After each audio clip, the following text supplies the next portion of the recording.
The cognitive thinking process is a really powerful tool that can help you to change your thinking and therefore change how you feel.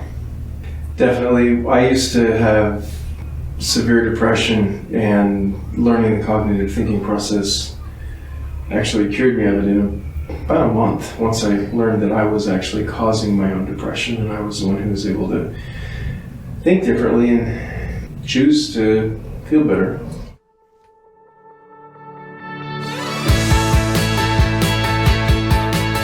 Welcome to the Joyful Family Podcast, where we explore how to create joyful family relationships. We're your hosts, Vauna and Roland. Join us on this joyful adventure called family.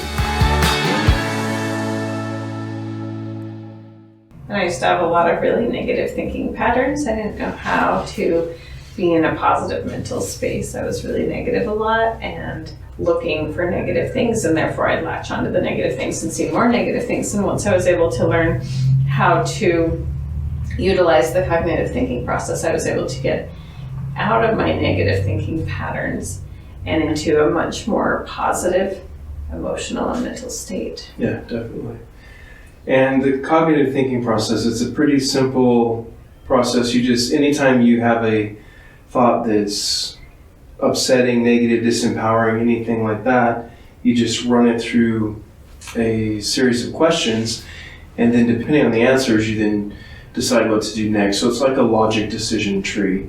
And the first question is it real? Which means... Ask yourself, is this reality or is it imagined? Mm-hmm. Is it something that I know, or is it something that could be that's stressing me out?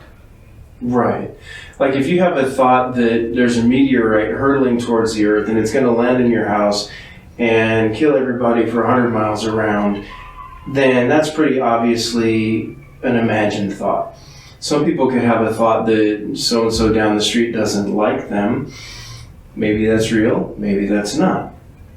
You got to make the decision and find out whether it's real or not. So the thing is, first you got to ask yourself, is this real or if it's imagined? If you're not sure, then you need to find out. But if it's obviously imagined, then you just throw the thought out and just let it go. Until you find out, refuse to deal with any thought unless you know whether it's true or not. Mm-hmm. If it's real, then you move to the next step, which is...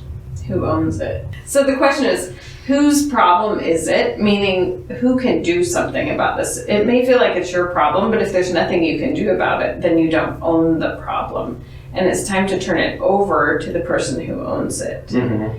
Now, that does not mean go force that person to handle it, because that doesn't work and will only create more stress. And so once that means release it to them. Mm-hmm. And whether or not they take control of it, that's totally up to them, but you have to release it for your own good.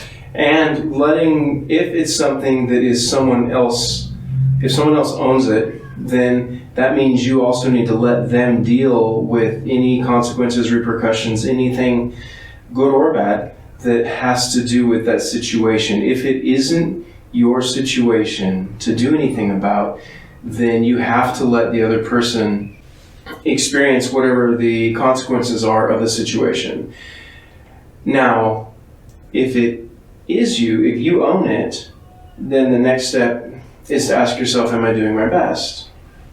Because really, you know if you're doing your best. And so ask yourself, am I doing everything I can to take control of this situation? To resolve it. Right, because otherwise it's too easy to feel helpless and be in a victim mindset and feel hurt and frustrated. So it's time to release the hurt and frustration, own the problem, accept what you can do to change, accept what you can't do to change and release that, but work on what you can change. Right, and if it is your problem, if you own it, then you need to ask yourself, am I doing my best? And if you're doing your best, then keep doing your best and figure out how to resolve it. If you aren't doing your best, then figure out what you need to do differently and do that. And there's no point in beating yourself up about it, because we just do what we can. And when we realize that what we've been doing isn't enough or isn't everything we can do, then accept that and make a commitment to move forward to do better. Mm-hmm. But there's no point in beating yourself up over it, because that only just causes more frustration, Yeah, that's right. pain, anxiety, and depression. Definitely. And only you and God or your higher power can ever know if you're doing your best. So release any concern about what other people think as to whether or not you're doing your best or not. So quick recap is the first step is to ask yourself, is this real or is it imagined? Refuse to deal with any thought until you know whether it's real or imagined. If it's imagined, release it. And if it's real, do what you need to then work on that. If it's real, move to the next question, which is, Ask yourself, who owns it? Whose problem is it? Which is, who can fix it? And the person who owns it is the one who can fix the problem.